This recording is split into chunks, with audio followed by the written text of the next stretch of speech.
എല്ലാവർക്കും എൻ്റെ വലിയ നമസ്കാരം. കഴിഞ്ഞ 10 വർഷത്തിലധികമായി വാഹനാപകടത്തെ തുടർന്ന് തളർന്നു കിടക്കുന്ന ഒരു യുവതിയുടെ അനുഭവമാണ് ഞാൻ നിങ്ങളുമായി പങ്കുവയ്ക്കുന്നത്. ഇതിലെ ആളുകളുടെ പേരും മറ്റും ഞാൻ മാറ്റി പറയുകയാണ്, കാരണം ആരെയും തിരിച്ചറിയാതിരിക്കാൻ വേണ്ടിയാണ്. 10 വർഷങ്ങൾക്ക് മുമ്പ് റോസിൽ നിന്ന് പേരുള്ള ഒരു യുവതി റോഡിലൂടെ നടന്നു പോവുകയായിരുന്നു. ഈ സമയം റോയി എന്ന് പേരുള്ള 30 വയസ്സ് പ്രായമുള്ള ഒരു യുവാവ് അശ്രദ്ധമായി വേഗതയിൽ ഓടിച്ചു വന്ന ഒരു മോട്ടോർ സൈക്കിൾ ഈ യുവതിയെ ഇടിക്കുകയും ഈ യുവതി റോഡിൽ തെറിച്ച് വീണ് തലയ്ക്കും നട്ടലിനും മറ്റും ഗുരുതരമായി പരിക്കേറ്റു. അവരെ വിദഗ്ധ ചികിത്സയ്ക്കായി ഹോസ്പിറ്റലിൽ എത്തിച്ചു. ഹോസ്പിറ്റലിൽ വിദഗ്ധ ചികിത്സ വലിയ പണമൊക്കെ നൽകിയ കുടുംബക്കാർ നല്ല ചികിത്സ നൽകി. എങ്കിലും ഇന്ന് കഴിഞ്ഞ 10 വർഷമായിട്ട് അപകടത്തെ തുടർന്ന് അവർക്ക് എഴുന്നേറ്റ് നടക്കാൻ പറ്റാത്ത അത്ര ഗുരുതര പരിക്കാണ് അവർക്ക് സംഭവിച്ചത്. ഈ സംഭവം അറിഞ്ഞ് പോലീസ് സ്ഥലത്തെത്തി അവരുടെ മൊഴിയൊക്കെ രേഖപ്പെടുത്തി വാഹനമടിച്ചു വന്ന റോയി എന്ന യുവാവിനെതിരെ 279, 337, 338 IPC പ്രകാരം കേസ് രജിസ്റ്റർ ചെയ്തു. കേസ് രജിസ്റ്റർ ചെയ്ത് പോലീസ് അന്വേഷിക്കുമ്പോൾ റോയി ഓടിച്ചു വന്ന മോട്ടോർ സൈക്കിളിന് മതിയായ ഇൻഷുറൻസ് പരിരക്ഷ ഇല്ല എന്ന് മനസ്സിലാക്കി ഇൻഷുറൻസ് ഇല്ലാത്ത സെക്ഷനോട് കൂട്ടിച്ചേർത്ത് റോയിക്കെതിരെ കോടതിയിൽ കുറ്റപത്രം സമർപ്പിച്ചു. റോസലിന് വേണ്ടി റോസലിന്റെ കുടുംബക്കാർ നഷ്ടപരിഹാരം കിട്ടുന്നതിന് വേണ്ടി മോട്ടോർ ആക്സിഡന്റ് ക്ലെയിം ട്രൈബ്യൂണൽ മുമ്പാകെ പെറ്റീഷൻ ഫയൽ ചെയ്തു. പെറ്റീഷൻ ഫയൽ ചെയ്ത് കോടതിയിൽ മുമ്പാകെ കേസ് വരുമ്പോൾ കോടതി കേസ് ഫയൽ പരിശോധിക്കുമ്പോൾ വാഹനത്തിന് മതിയായ ഇൻഷുറൻസ് ഇല്ലെന്ന് മനസ്സിലാക്കിയതുകൊണ്ട് ഇൻഷുറൻസ് കമ്പനിക്ക് ഇതിന് ലയബിലിറ്റി ഇല്ലാതെ വന്നു.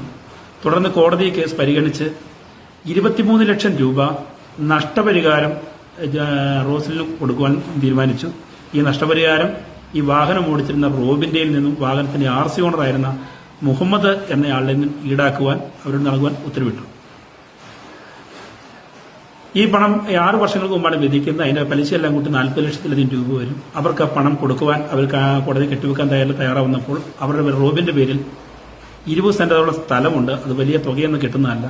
ആ സ്ഥലവും ഒപ്പം ഈ മുഹമ്മദ് പെരുമ്പാവൂരടുത്തുള്ള ആളാണ്. മുഹമ്മദ് എന്നയാൾക്ക് 5 സെന്റ് സ്ഥലവും 2 നില വാർക്ക വീടുമുണ്ട്. ആ വാർക്ക വീടും കോടതി അറ്റാച്ച് ചെയ്തു.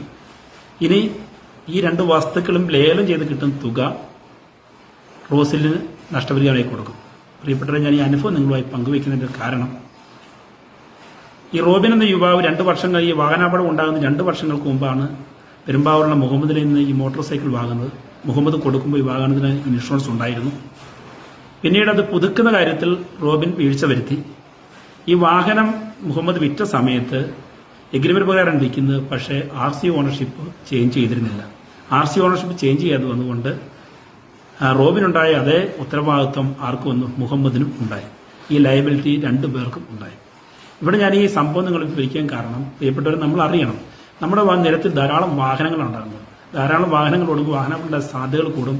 റോഡിലൂടെ സഞ്ചരിക്കുന്നവർക്കാകാം വാഹനാപകടത്തെ തുടർന്ന് പരിക്കുകൾ പറ്റിയാൽ ആ വാഹനങ്ങൾക്ക് മതിയായ ഇൻഷുറൻസ് പരിരക്ഷ ഉണ്ടെങ്കിൽ ആ പരിക്കേൽക്കുന്ന ആൾക്ക് ഹോസ്പിറ്റലിൽ എത്ര വലിയ ഹോസ്പിറ്റലിൽ കൊണ്ട് ചികിത്സിച്ചാലും ഹോസ്പിറ്റലിൽ ചികിത്സിച്ച മുഴുവൻ ഇൻഷുറൻസിന്റെ സംരക്ഷണവും ചികിത്സാ ചെലവും ഒപ്പം തന്നെ അവർക്കുണ്ടാകുന്ന നഷ്ടപരിഹാരവും ആ ഇൻഷുറൻസ് കമ്പനി കൊടുക്കും. വാഹനത്തിന് ഇൻഷുറൻസ് ഇല്ലാതെ വന്നാൽ ഞാനിപ്പോൾ വിവരിച്ചതുപോലെ മുഹമ്മദിനുണ്ടായതുപോലെ റോയ്ക്കുണ്ടായതുപോലെ ആ നഷ്ടപരിഹാര തുക മുഴുവൻ ആ വാഹനം ഓടിച്ചാലും RC കൊണ്ട് കൊടുക്കേണ്ട അവസ്ഥ വരും.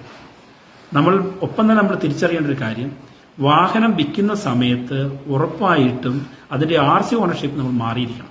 RC ഓണർഷിപ്പ് മാറാതിരുന്നാൽ ഇതുപോലെ വാഹനാപകടമോ മറ്റെന്തെങ്കിലും കേസുകളോ വന്നു കഴിയുമ്പോൾ അതിന്റെ റെസ്പോൺസിബിൾ പേഴ്സൺ, ഉത്തരവാദിത്തപ്പെട്ട ആളെന്ന് പറയുന്നത് RC ഓണറായി പോകും.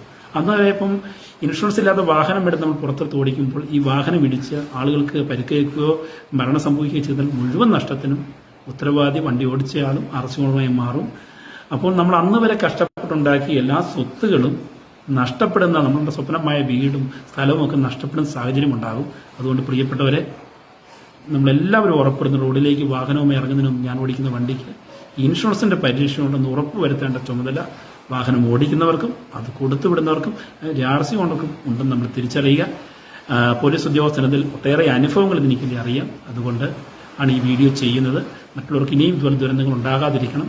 ഞാൻ ഈ പറയുന്ന ഭാഗങ്ങൾ കറക്റ്റാണെന്ന് ശരിയാണെന്ന് തോന്നുന്നുണ്ടെങ്കിൽ കഴിയുന്നിടത്തോളം ആളുകളിലേക്ക് ഈ മെസ്സേജ് എത്തിക്കുക. ഏവർക്കും നന്ദി.